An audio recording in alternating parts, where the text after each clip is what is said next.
7, 6, 5, 4, 3, 2, 1.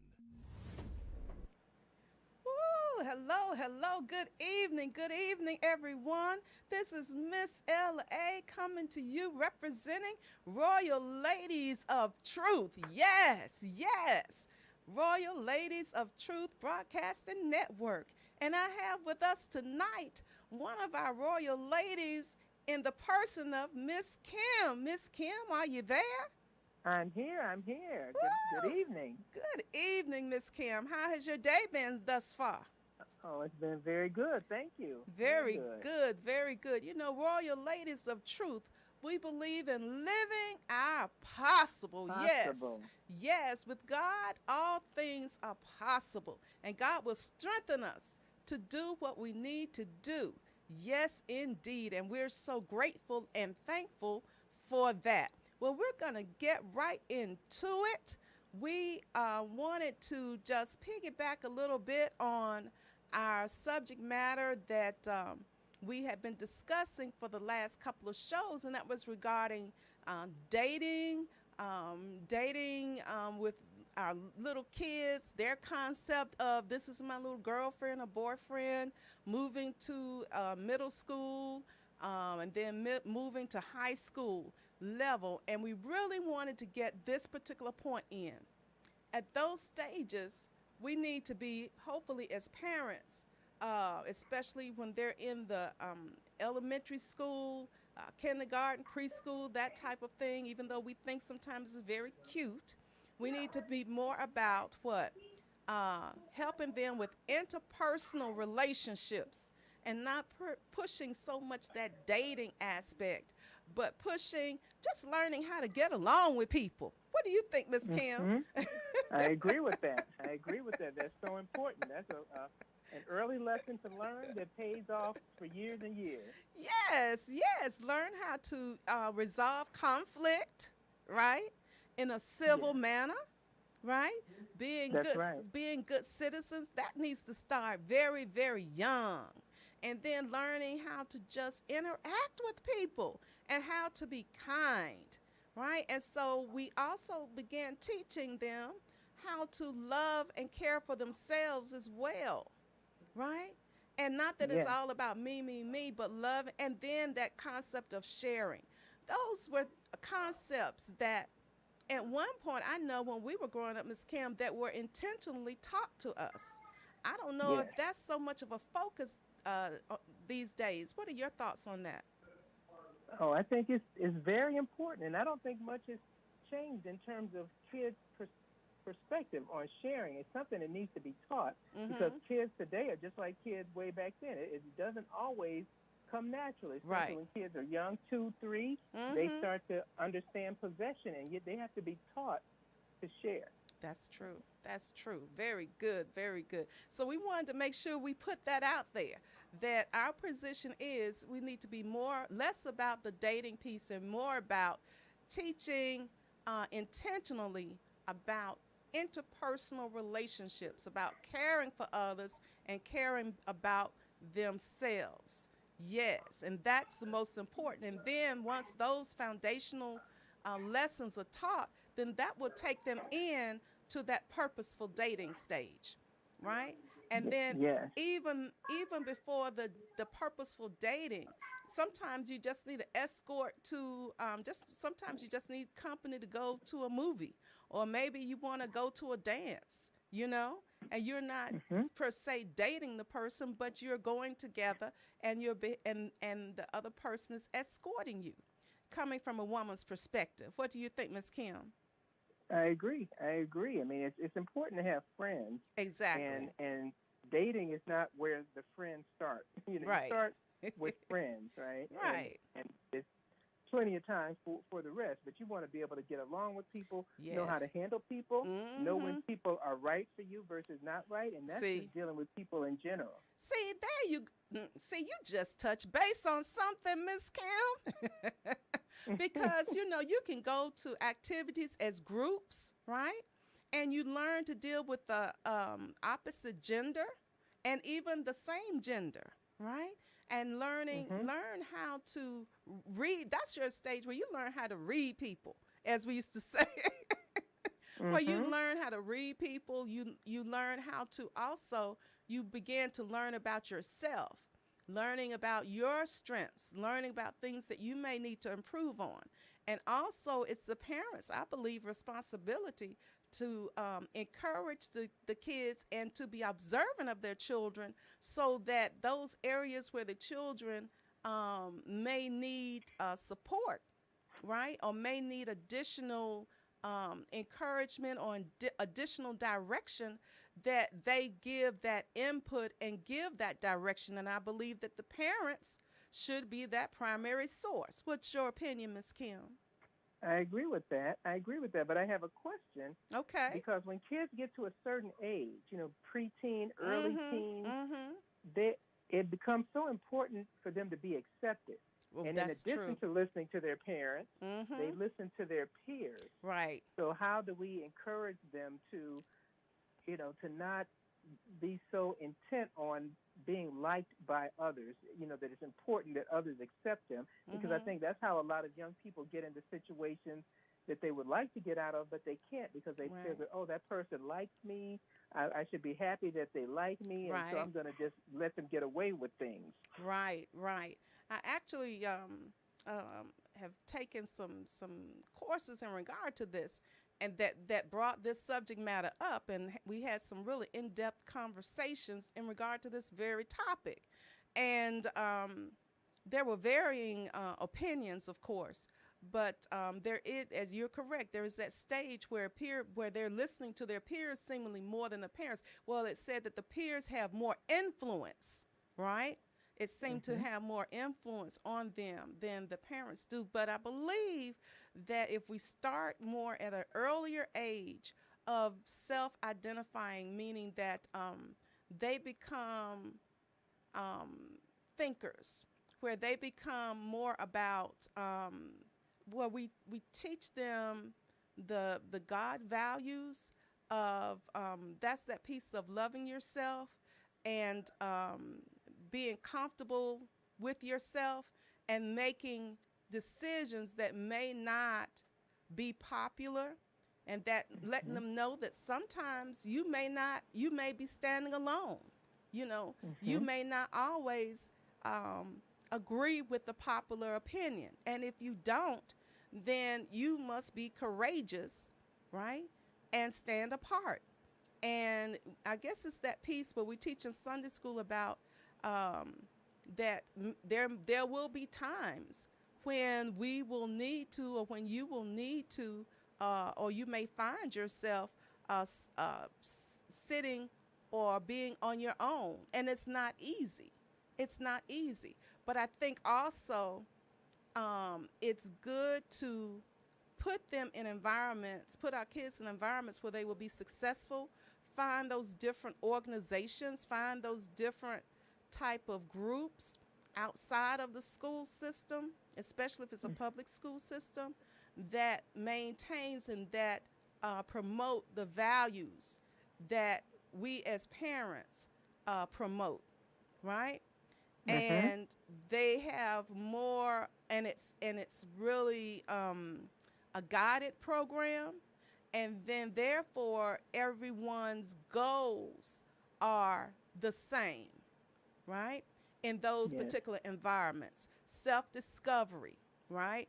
Learning more about your God foundation, learning about more about in our faith, and learning about more about our God, and being a child of God, and children Mhm. of God, what we do and what we don't do. Learning that it helps to reinforce those boundaries, right? It helps them Mhm. reinforce those boundaries so that when certain things come up, they will say, you know what? Uh, I've got something to do. Mhm. They can Mhm. turn away. I've got something else to do. They may not necessarily say, well, you all going to, you all doing this and that. They might not necessarily say that, but be able to stand up and say, I'm bowing out. And after a while, whichever group they're with in the school, or the other peers or whatever that may be doing things that they don't want to necessarily get into, they'll even say, well, we don't even need to ask so and so. We don't even need to include them, or we can ask, but we know what they're gonna say, right? Mm-hmm. Right. And sometimes you may not get asked to certain things, and it's going to hurt. And I think we need to be upfront with the kids to let them know we're giving them those, giving them the opportunities to strengthen their decision making regarding boundaries, and decision making and regarding who they are and whose they are. We need to also let them know that it's not going to be easy, and sometimes it will feel bad, and sometimes it will hurt. And that when those times come, that you as a parent are always available to talk to. Yes. And then, Mm-hmm. as I said again, to also have that additional peer group that may not be a part of the school group that they are attending, right? That they can have peers that are being placed in those same scenarios of growth, Mm-hmm. right? That they can talk to.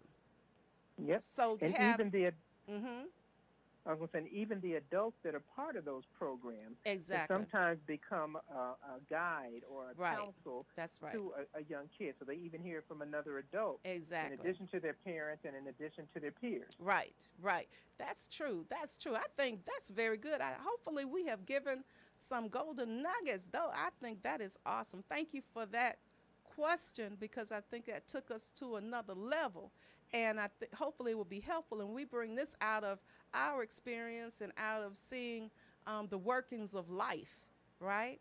And I believe, I know that even in my life, taking a stand on certain things caused me to actually stand alone many times, or not be invited to certain things. But when they needed someone to keep confidence, or if they needed someone even to pray in certain instances, they would call on little old me.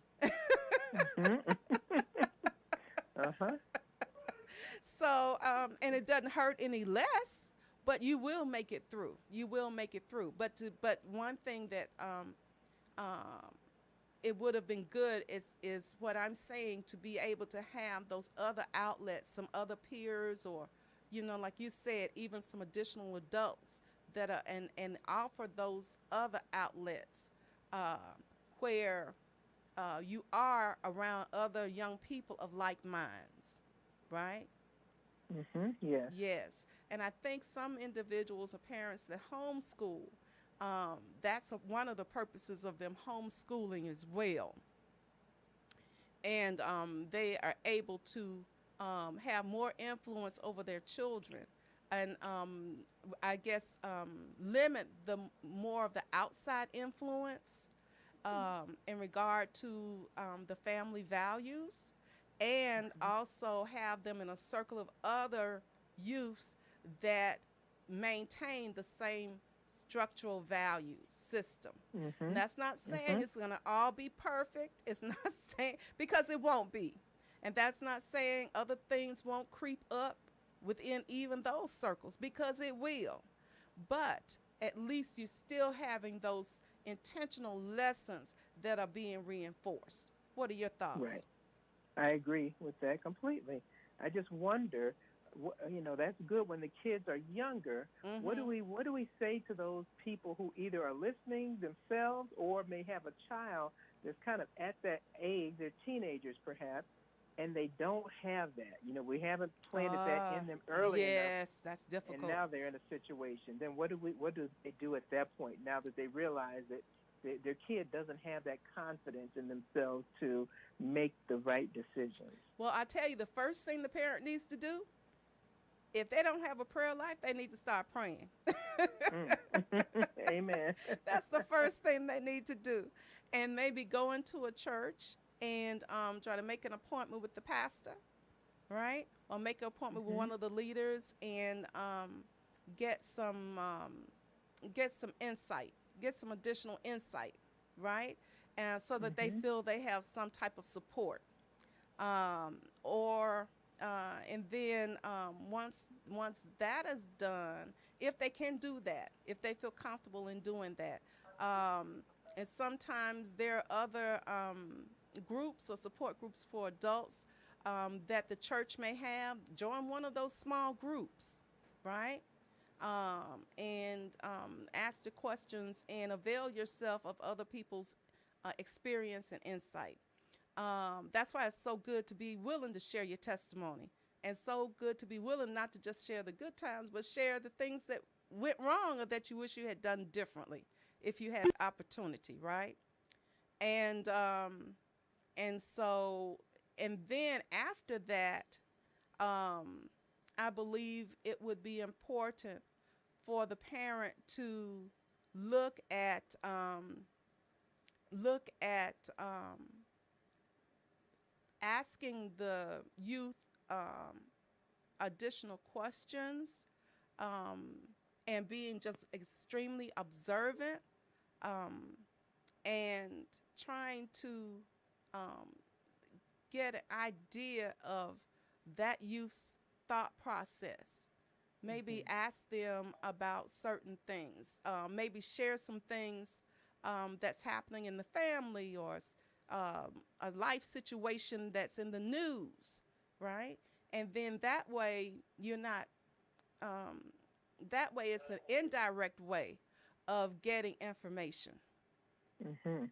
and you can get an opportunity to hear their thought process without seeming that you are being overbearing, or as they say, you're trying to run my life. I know, mom, I know, dad, I know, because at one age, they know everything and we know nothing. They do Uh-huh. get to that point. And so, but, look at possibly discussing life issues with them, things that are in the news, things that are happening in the government, things that are happening in the community, and ask them their opinions, because they do have opinions, right? And maybe Right. ask them how if they were in charge, what would they do? Or do they see any solutions to that, or what are their thought processes about it? And you can learn a lot just from those types of conversations. Mhm. What are your thoughts on that, Miss Kim? I agree. I agree. I think that it's good to, I think, establish a relationship with your kids where they are open to talking with you. I mean, Mm-hmm. back in the day, Mm-hmm. some of us were raised with kids should be seen, not heard, That's and right. anything you were asked to do, if you ask, why do I need to do that? It would be because I said so, Mm-hmm. and it might be good to just try to explain a little bit more of why you're still going to do what I say to do, Right. but here's why you're going to do it. Here's why Okay. if you go another route, it's not good for you. So just Okay. kind of explaining so they know, so they start to begin to be able to put those thoughts together for themselves Right. because they know how you got to what you're asking them to do or not do. Right. And then we must include the social media aspect, Miss Kim, Mm. because that's huge. They get so much information, and anything or any question they have, they just go and look on social media to get that answer, right? And in Mhm. so many cases, it seems like it's pushing away the parental insights that the parents could give to their children, or it seems to be over being set above what the parents may have to say, because it's in writing, it's in print, and so we just, as you said, and as I've reiterated, that I believe that, and I think we agree, we have to keep that dialogue open. We have to find a way to bring that dialogue open. And if that doesn't work for you, let me give you another a way that you can make this happen. You can come up with something, and they may not want to do it at first. They might bulk against it, but just make it happen. It may be something that on a certain evening or something, you do something together. That's you all's evening. But if you decide to do that, parents, you have to make sure that you keep your word and your promise. And if you set that time aside for your child, for your young adult, make sure your youth, make sure that you keep that, that they know it's very important to you, right? even if there's a work conflict or whatever, that time that you have together, that appointment is priority. And it may be that is, you go cycling together, you go walk the mountain together, you could come up, you go skating together, you come up with other things. Um, and maybe you go and scour to see a play or something that you do together, whatever whatever you all enjoy doing, right? And it may be something that they enjoy that you may have to try to get yourself into, rather than them trying to come on your side and do what you like, right? Hmm. And so with that, that gives another medium for you all to come together and be doing an activity which draws you closer together, a commonality, and then opens up another avenue for communication. And it could be exercising together as well. Hmm. Okay. So those are some of the things I would share with individuals that may be listening, Ms. Kim. Do you Okay. have any additional? No, that sounds great. I agree with you. And so we're just thankful for this time together. Um, we were going to speak on Mr. Kim. How are we doing on time? You still got about 9 minutes. Okay. And so we were doing an abbreviated show this evening. But Ms. Kim, we appreciate you so much for being here with us. One thing we want to touch on, and we'll go on in regard to it a little bit more extensively on the next show, will be will be the subject of loyalty. Loyalty in relationships. You know, sometimes our young people, our young adults, and even our in some older folk, right? They believe they're being loyal, but they're bordering on being foolish and not loyal, right? And it becomes a detriment to themselves, to the relationship, and to others. That they believe they're being loyal, but it's going beyond what loyalty should be, when it takes you out of who you are and whose you are, right? And you are changing all of that and pushing down the things that you know are right, then you are stepping out of what I believe God intended in regard of being dedicated and loyal. And we're talking about in a dating type scenario. What are your thoughts on that, Ms. Kim? No, that makes a lot of sense.